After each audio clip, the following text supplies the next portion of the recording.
Hello everyone, this is Shankar Pratap Singh and you are watching SPS astrology. दोस्तों, आज का सवाल लेते हैं और आज का सवाल हमें भेजा है राजेश ओबरॉय जी ने। ये लिखते हैं, सिंह साहब नमस्कार, मेरी कुंडली में 6th का स्वामी शनि 12th हाउस में है और शत्रु की कुंडली में 6th का स्वामी चंद्र 8th हाउस में है। केतु से दृष्ट है, यानी केतु उसको देख रहा है। इस सिचुएशन में कैसा होगा, प्लीज मार्गदर्शन करें, हरिओम। और ये क्वेश्चन भेजा है राजेश जी ने। और ये जो क्वेश्चन है ये उस वीडियो के नीचे आया है कि जिसमें मैंने ये बताया था कि शत्रुहंता योग क्या होता है। शत्रुहंता योग मतलब अगर आपके बर्थ चार्ट में 6th हाउस का लॉर्ड 8th हाउस में है, 12th हाउस में, 6th हाउस में प्लेस्ड है, या मालेफिक जो प्लैनेट्स हैं वो 6th house, 8th house, 12th house में है, या 6th हाउस का लॉर्ड कंबस्ट हो गया है और उसको अगर मालेफिक प्लैनेट्स देख लेते हैं, लाइक जैसे राहु, शनि, केतु, मंगल, तो इसको हम शत्रुहंता योग बोलते हैं। यानी इस योग के कारण जो आपका शत्रु है उसका नुकसान होता है, यानी उसका नाश हो जाता है। लेकिन यहां पर बात ये फंसी है कि इन्होंने ये बोला है कि मेरे चार्ट में 6th हाउस का लॉर्ड 12th हाउस में है, यानी मेरी कुंडली में तो शत्रुहंता योग बनता है, लेकिन मेरा जो शत्रु है उसकी कुंडली में 6th हाउस का लॉर्ड 8th हाउस में है, तो क्या होगा। यानी दोनों की कुंडली में शत्रुहंता योग बन गया। अब दोनों की कुंडली में शत्रुहंता योग बन गया, यानी दोनों एक दूसरे को डिस्ट्रॉय कर सकते हैं, यानी एक दूसरे का नुकसान हो सकता है। आप उसके शत्रु बनेंगे, आपका नुकसान होगा, वो आपका शत्रु बनेगा, उसका नुकसान होगा।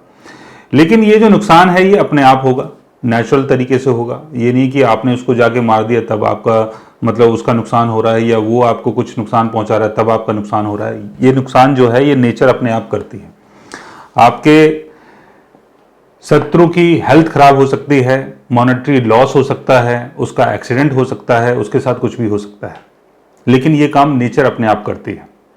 लेकिन जैसा आपने बताया है कि 6 नंबर जो है वो मेरे पाले में है और 6 नंबर उसके पाले में है, तो क्या होगा। इसमें आपको अपने फर्स्ट हाउस को देखना है।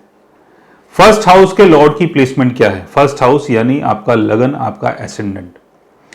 जिसका भी एसेंडेंट ज्यादा स्ट्रांग होगा वो इंसान बाजी मार जाएगा। यानी फर्स्ट हाउस का लॉर्ड अगर बहुत स्ट्रांग पोजीशन में है, अपने ओन साइन में है, अपने एक्सल्टेशन में है, फ्रेंडली साइन में है, केंद्र भाव में है, लेकिन शत्रु की कुंडली में फर्स्ट हाउस का लॉर्ड अगर कंबस्ट हो गया है, राहु शनि केतु के साथ है, 6ठे घर में है, 8वें घर में है, 12वें घर में है, वीक पोजीशन में है, तो हो सकता है कि जो दूसरा पर्सन है जिसकी कुंडली में उसका लग्नेश वीक है उसका नुकसान हो।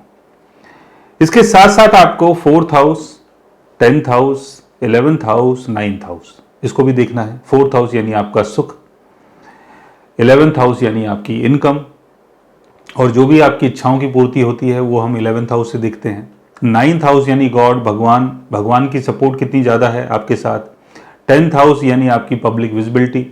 ये 4-5 हाउसेस भी अगर आपके बिगड़ जाते हैं, वीक हो जाते हैं, तो आपको नुकसान होगा। लेकिन ये 4-5 हाउसेस भी अगर आपको सपोर्ट कर देते हैं, यानी इनके लॉर्ड्स अगर अच्छी जगह प्लेस्ड हैं, ओन साइन में है, फ्रेंडली साइन में है, बेनिफिक साइन में है, तो शत्रुहंता योग तो आपके बर्थ चार्ट में बन सकता है। यानी सामने वाले की कुंडली में ऐसा योग है जो आपको नुकसान पहुंचाएगा, लेकिन नुकसान वैसा नहीं होगा जैसा होना चाहिए।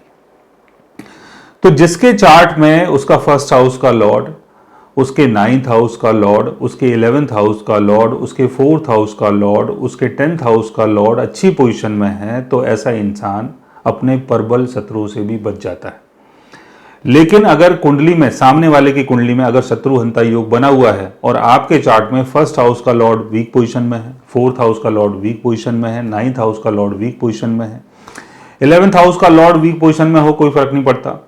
10th हाउस का लॉर्ड वीक पोजीशन में है, कोई फर्क नहीं पड़ता, क्योंकि 10th हाउस और 11th हाउस जो है वो तो इनकम के हाउसेस हैं।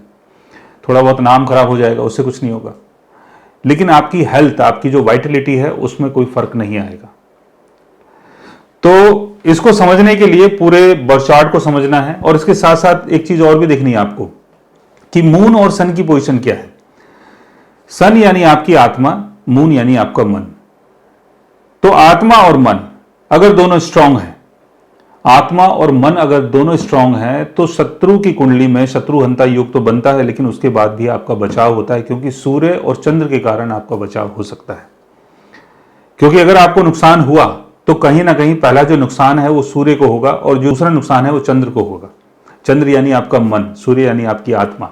अगर वो दोनों भी अगर स्ट्रांग हैं, जैसे भगवान कृष्ण की कुंडली में आप देखें कि सूर्य और चंद्र दोनों बहुत स्ट्रांग थे। सूर्य अपने ओन साइन में था, चंद्र अपने एक्सल्टेशन में था, कितने प्रबल उनके शत्रु थे, लेकिन कोई कुछ बिगाड़ नहीं पाया।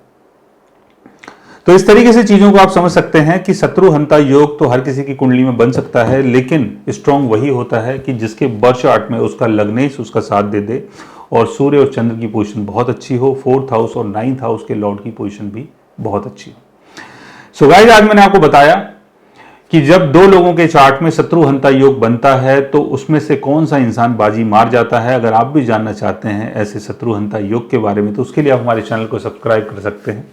और अगर आप हमसे बात करना चाहें, कंसल्ट करना चाहें, पर्सनली हमसे मिलना चाहें तो आप हमारी वेबसाइट के थ्रू, हमारे ऐप के थ्रू हमसे मिल भी सकते हैं, बात भी कर सकते हैं और गाइज आप हमसे कंसल्ट भी कर सकते हैं। So guys take care, love you all and good bye.